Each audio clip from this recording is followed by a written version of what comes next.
Now, you speak as though the New Testament has great authority.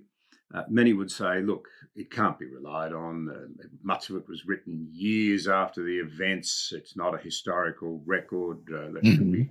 can be trusted, particularly in relation to the teachings of this man Jesus. That's if they don't if they give up arguing that he didn't even exist. Most people do concede that he did.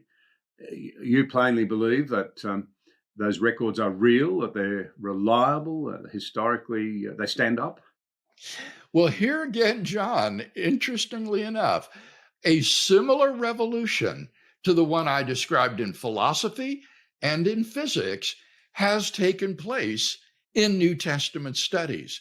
The skepticism of the 19th century and early 20th century about the reliability of the Gospels was rooted in the fact that scholars interpreted them against the backdrop of pagan mythology. And so they thought of these narratives as overlain with layers of myth and legend. But what has happened in the second half of the 20th century and now on into the 21st is what has been aptly called the Jewish reclamation of Jesus. Scholars have come to appreciate that Greco pagan mythology is just the wrong interpretive background for Jesus of Nazareth. Jesus was a Jew, and all the disciples were Jew.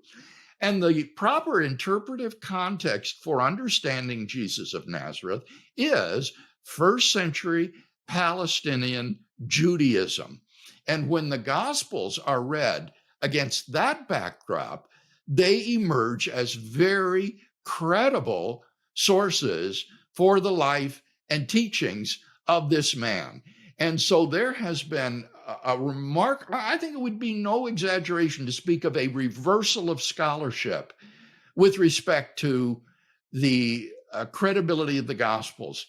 Back in the 1940s, Rudolf Bultmann, a prominent New Testament critic, said that the historical information about Jesus of Nazareth could probably be written entirely on a 4x6 index card. Today, however, the Gospels are widely regarded as belonging to the genre of ancient biography, and as such, are very credible sources for the life of Jesus of Nazareth. We have 4 biographies of Jesus, which is almost unprecedented for major figures of the ancient world. And so there has been quite a reversal of scholarship with respect to the historical Jesus and the credibility of the sources for him.